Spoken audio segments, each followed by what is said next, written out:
यहाँ पे आप देख पाओगे इस टॉपिक पे आज के समय बहुत सारे आर्टिकल्स पब्लिश हो रहे हैं, क्योंकि अगर हम बात करें जियो पॉलिटिकल इम्पैक्ट की, तो अगर ये आइडिया मटेरियलाइज हो जाता है, अगर जेन्युइनली एक इस्लामिक मिलिट्री अलायंस बनता है देशों का, ये पिछले 50 सालों की सबसे बड़ी जियोपॉलिटिकल डेवलपमेंट होगी। This will change everything.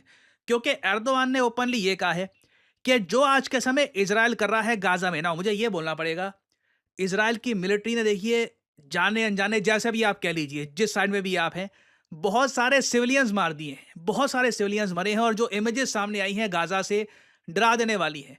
और कई मुस्लिम मेजॉरिटी कंट्रीज के जो लोग हैं वो ये सोच रहे हैं, कल को अगर मान लो इसराइल ने उनकी तरफ मुंह कर लिया और इसराइल हेलबेंट हो गया कि अब तो देखिए हम इस कंट्री को अटैक करेंगे, कौन बचाने आएगा?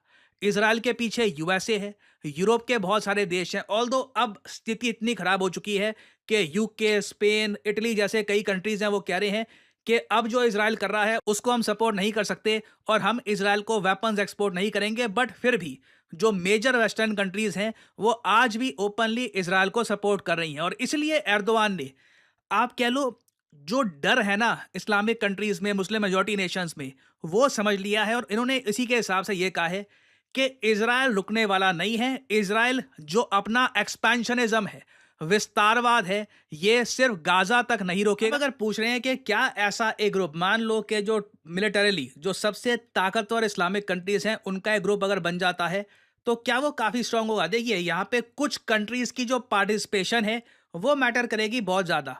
नाउ अगर हम टॉप 10 कंट्रीज को देखें ग्लोबल फायर पावर इंडेक्स में, तो यहाँ पे आपको टर्की और पाकिस्तान दोनों 8th और 9th रैंक पे मिलेंगे। नाउ अगर आप मुझसे पूछ रहे हैं कि क्या पाकिस्तान अपनी आर्मी का एक बहुत ही बड़ा कंटिजेंट ये भेजेगा इसराइल के आसपास, बाकी कंट्रीज की बॉर्डर को गार्ड करने के लिए, या फिर कल को हाइपोथेटिकली स्पीकिंग इवन इसराइल की फोर्सेस से लड़ने के लिए, इसके चांसेस बहुत कम है। क्योंकि उस केस में पाकिस्तान एक बहुत बड़ी वीकनेस खड़ी कर देगा इंडिया के सामने। इंडिया चाहे तो उस वीकनेस को एक्सप्लॉइट करके पाकिस्तान को बहुत ज्यादा डैमेज भी कर सकता है।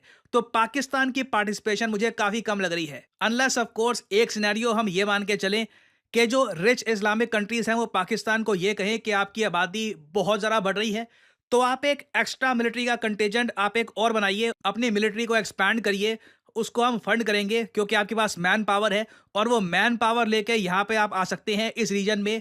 That can be a possibility, but again उसके चांसेस भी रिलेटिवली कम ही लग रहे हैं। तो टर्की ने ये आइडिया फ्लोट किया है, और सबसे आगे इसकी भूमिका भी टर्की की ही रहेगी, क्योंकि आज के समय Turkey is the most powerful Muslim majority country. फिर नीचे आप अगर देखो तो आपको इंडोनेशिया दिखेगा।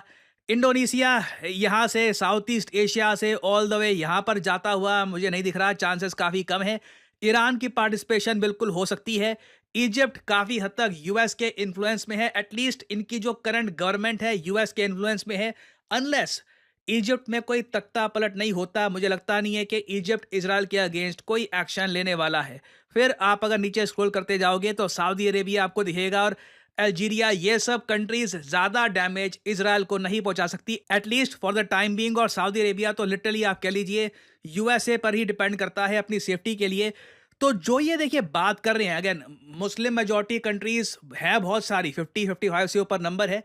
बट अगर हम बात करें top of the line defence powers की, तो वहां पे टर्की, पाकिस्तान, ईरान के अलावा और परहैप्स इजिप्ट, इनके अलावा ज्यादा कंट्रीज आपको दिखेंगी नहीं।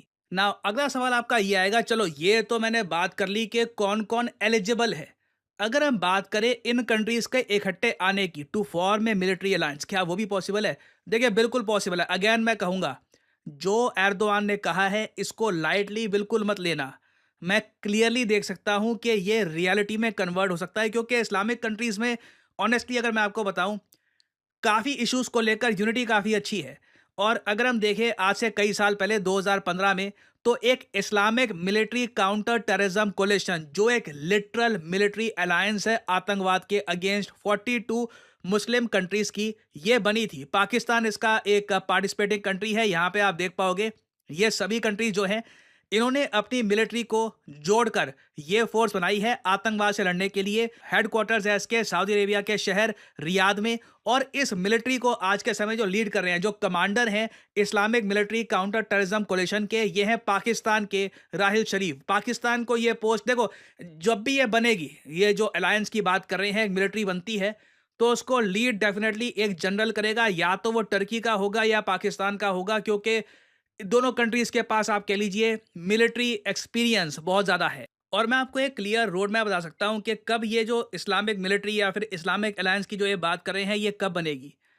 ट्रंप अगर जीत जाते हैं इलेक्शन, और उसके बाद इज़राइल बिल्कुल बहुत ज़्यादा अग्रेशन करना स्टार्ट कर देता है गाज़ा के साथ-साथ वेस्ट बैंक पर भी, और इज़राइल को रोकने के लिए कोई कुछ नहीं कर रहा, उल्टा ट्रंप इज़राइल को और सपोर्ट भी कर रहे हैं। उस केस में बिल्कुल जो एर्दोआन ने कहा है, बिल्कुल this can become a reality. और आप अगेन ये कह नहीं सकते कि ये सब कंट्रीज़ गलत कर रही होगी, क्योंकि यूएसए का एक बिल्कुल अनवेवरिंग सपोर्ट होगा टुवर्ड्स इज़राइल। तो इसलिए देखिए ये टॉपिक बहुत न्यूज़ में रहेगा। अगर ये डेवलपमेंट होती है तो इसका इम्पैक्ट कहीं ना कहीं भारत पे भी देखने को मिलेगा, क्योंकि कल को अगर मान लीजिए इन फ्यूचर 2027-28 में इंडिया और पाकिस्तान के बीच में कुछ मिलिट्री कॉन्फ्लिक्ट हो सकती है, तो उस केस में भी ये जो अलायंस अगर फॉर्म होती है तो उसका भी रोल होगा। तो दिस कैन बी, अगेन मैं आपको बोलूंगा, पिछले 50 सालों में सबसे बड़ी जियोपॉलिटिकल ये डेवलपमेंट हो सकती है, अगर जेन्युइनली ऐसी मिलिट्री अलायंस फॉर्म हो जाती है और ये इसराइल के अगेंस्ट कुछ एक्शन लेती है। तो इस टॉपिक पे देखिए बहुत सी डेवलपमेंट्स आएंगी। I will make updated videos for you all.